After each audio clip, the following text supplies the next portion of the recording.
చిన్న జీవి మనిషికి నిద్ర పట్టకుండా చేస్తోంది. అంగుళం పొట్ట ఉన్న నత్తలు బకాసురుల పంటలు మొత్తాన్ని తినేస్తున్నాయి. ఆరుగాలం శ్రమించి రైతులు పండించిన పంట నత్తల పాలవుతోంది. మరి అన్నదాతలు ఏం చేయాలి?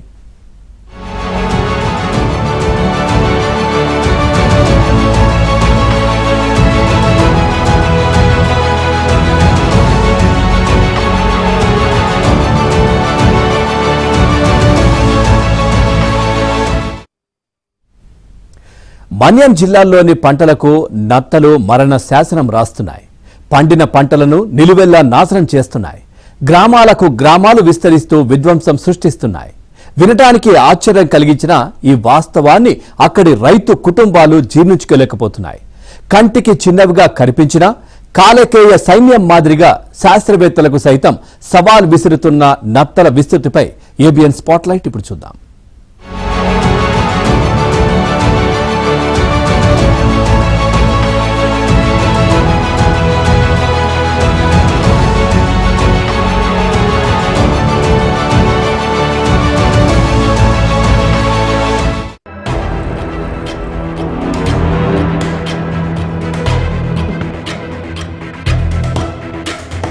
తొలుత 1-2 నత్తలు పంటల మీద కనిపిస్తాయి.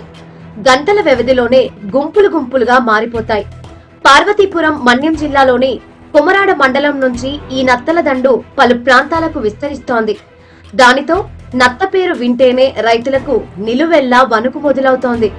పంటలో కలుపు ముక్కల కంటే నత్తల దండు ప్రమాదకారిగా మారిపోయింది. కేవలం ఓ 30 గ్రాముల బరువు, 5 నుండి 8 ఇంచుల పొడవు కలిగిన నత్త ఏ పంటను పడితే ఆ పంటను పీల్చి పిప్పి చేస్తోంది. రైతు కంట కన్నీరు తెప్పిస్తోంది.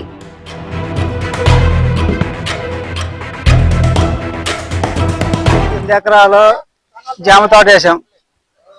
ఈ పురుగులు వచ్చినా ఏ వచ్చినా కానీ మందులు కొడుతుంటే ఇది ఎన్ని మందులు కొట్టినా ఇది అవుతలేదు. వ్యవసాయ అధికారులు చెప్తుంటే ఉప్పు జలమని చెప్తున్నారు.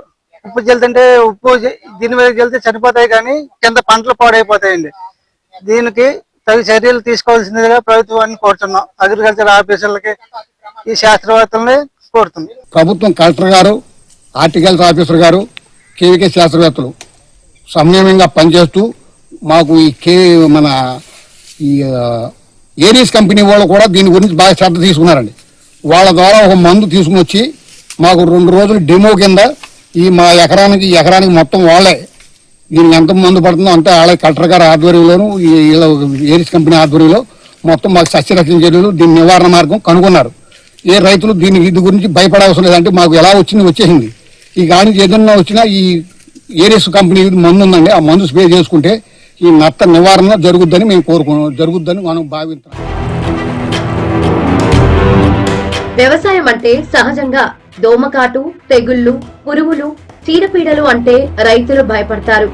రసాయనాలు, పురుగు మందులతో పంటలను కాపాడుకుంటారు. అయితే ఇప్పుడు నత్తల రూపంలో వచ్చే ఉపద్రవాన్ని నివారించేందుకు తమ వద్ద సరైన మార్గం లేదని రైతులు వాపోతున్నారు. ఇన్ని నత్తలు ఎలా పుట్టుకొస్తున్నాయనే ప్రశ్నలు శాస్త్రవేత్తలను సైతం ఆందోళనకు గురి చేస్తోంది.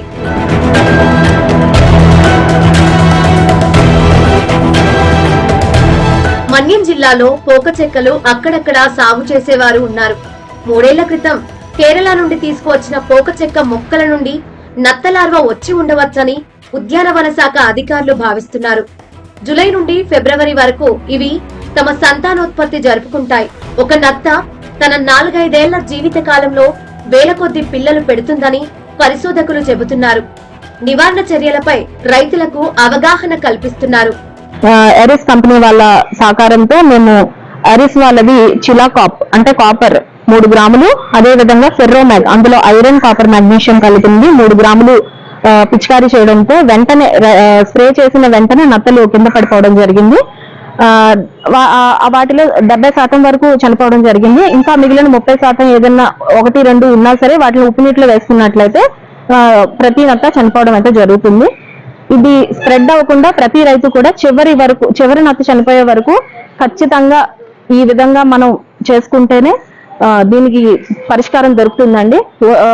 ఒక నత్తను వదిలేసినా సరే మనం 1000 నుంచి 2000 పిల్లలను నెక్స్ట్ సంవత్సరానికి వదిలినట్టు అవుతుంది. నత్తల నివారణకు అధికారులు చెప్పిన సులువైన మార్గాలు అనుసరిస్తున్నప్పటికీ మేలైన ఫలితాలు కనిపించడం లేదని రైతులు అంటున్నారు. మరిన్ని ప్రాంతాలకు అవి విస్తరించకుండా అడ్డుకోవాల్సిన అనివార్యత ఉందని రైతులు గుర్తు చేస్తున్నారు. అతివృష్టికి అనావృష్టికి రైతులే తొలి బాధితులుగా మారుతున్న తరుణంలో ఇక్కడ కొత్త సమస్యలు తలకొరివిగా తయారవుతున్నాయి. నత్తల రూపంలో తమకు దరిద్రం దాపురించిందని మన్యసీమలోని గ్రామాలకు గ్రామాలు తలలు పట్టుకుంటున్నాయి. ఆధునిక పద్ధతులలో ఈ నత్తలను నాశనం చేయకపోతే రాబోయే సంవత్సరం తాము పెను సవాల్ ఎదుర్కొంటామనేటటువంటి సంకేతాలు ఇక్కడ స్పష్టంగా కనిపిస్తున్నాయి.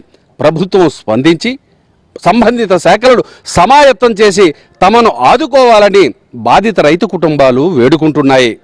Kurupam reporter Prasad, video journalist సుధీర్తో కలిసి శ్రీనివాస్, ABN న్యూస్, పార్వతీపురం, మన్యం జిల్లా.